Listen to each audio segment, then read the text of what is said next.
நியூஸ்கள் சேனலை சப்ஸ்கிரைப் செய்து பெல் பட்டனை அழுத்துங்கள். ஹொசூர் மாநகராட்சி மாமன்ற கூட்டத்தில் பரபரப்பு. துணை மேயர் வருகை பட்டியலில் கையெழுத்து இடாததால் வாக்குவாதம். அதிமுக உறுப்பினர்கள் வெளிநடப்பு. ஹொசூர் மாநகராட்சியின் பேரறிஞர் அண்ணா மாமன்ற கூட்டரங்கில் இன்று மாமன்ற கூட்டம் நடைபெற்றது.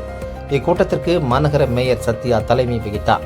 மாநகராட்சி ஆணையர் சபீர் ஆலம் மற்றும் துணை மேயர் ஆனந்தையா முன்னிலை வகித்தனர். ஆட்சி மாற்றத்திற்கு பிறகு நடைபெற்ற முதல் மாமன்ற கூட்டம் என்பதால் கூட்டத்தில் பல்வேறு முக்கிய அம்சங்கள் விவாதிக்கப்பட்டன. கூட்டம் தொடங்குவதற்கு முன்பு அரங்கத்தில் தமிழக முதலமைச்சர் ஜோசப் விஜய் அவர்களின் புகைப்படம் வைக்கப்பட்டிருந்தது கண்டு திமுக மாமன்ற உறுப்பினர்கள் முன்னாள் முதலமைச்சர் மு க ஸ்டாலின் அவர்களின் புகைப்படமும் வைக்க வேண்டுமென வலியுறுத்தி அவரது புகைப்படத்தை அரங்கில் வைத்தனர். இதைத் தொடர்ந்து அதிமுக மாமன்ற உறுப்பினர்கள் எங்களது தலைவர் முன்னாள் முதலமைச்சர் எடப்பாடி பழனிசாமி அவர்களின் புகைப்படத்தையும் வைக்க வேண்டும் என்று கோரிக்கை விடுத்தனர். இதனால் கூட்ட அரங்கில் சிறிது நேரம் பரபரப்பு நிலவியது. பின்னர் நடைபெற்ற மாமன்ற கூட்டத்தில் உறுப்பினர்கள் தங்களது வார்டுகளில் நிலவும் அடிப்படை வசதிகள், மக்கள் குறைகள் மற்றும் மேற்கொள்ள வேண்டிய வளர்ச்சிப் பணிகள் குறித்தும் கோரிக்கைகளை முன்வைத்தனர். இதற்கிடையே துணை மேயர் ஆனந்தையா மாமன்ற உறுப்பினர்களின் வருகை பதிவேட்டில் கையெழுத்திடவில்லை என கூறி அதிமுகவைச் சேர்ந்த 42வது வார்டு உறுப்பினரும் மண்டல குழு தலைவருமான ஜெயபிரகாஷ் கூட்டத்தில் கேள்வி எழுப்பினார். இதனால் சிறிது நேரம் இரு தரப்புக்கும் இடையே வாக்குவாதம் ஏற்பட்டது.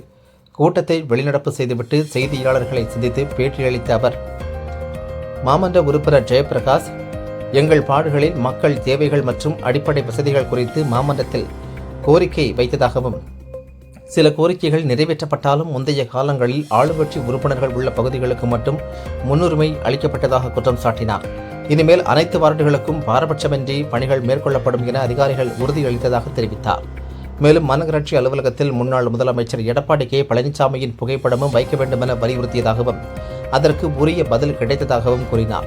துணை மேயர் தொடர்ந்து நடைபெற்ற பல மாமன்ற கூட்டங்களிலும் வருகை பதிவேட்டில் கையெழுத்திடவில்லை என்றும் இது மாமன்றத்தின் மரியாதைக்கும் நடைமுறைக்கும் எதிரானது என்றும் ஜெயபிரகாஷ் குற்றம் சாட்டினார். கூட்டத்தில் கலந்து கொள்ளும் அனைவரும் வருகை பதிவேட்டில் கையெழுத்திடுவது கட்டாயமாக இருக்க வேண்டும் என்றும் விதிமுறைகள் அனைவருக்கும் சமமாக அமல்படுத்தப்பட வேண்டும் என்றும் அவர் வலியுறுத்தினார். தங்களது கேள்விகளுக்கு உரிய விளக்கம் வழங்கப்படாததால் அதிமுக உறுப்பினர்கள் வெளிநடப்பு செய்ததாக ஜெயபிரகாஷ் தெரிவித்தார்.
மீட்டிங் முடிஞ்ச பின்னாடி நாங்கள் வரோம்.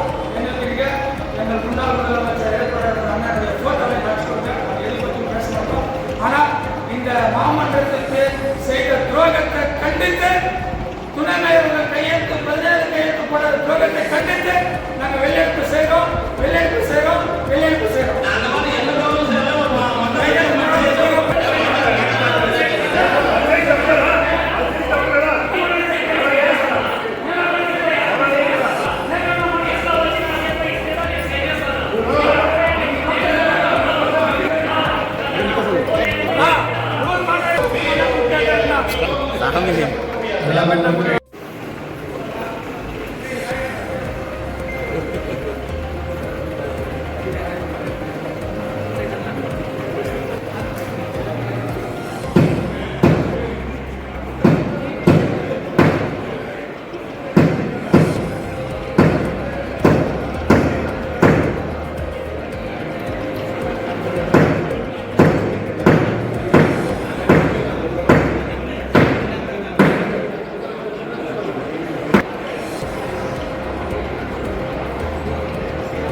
அண்ணா அப்படியே திரும்புங்கண்ணா.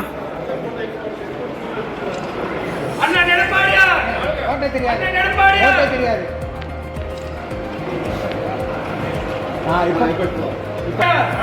அண்ணா எடப்பாடியா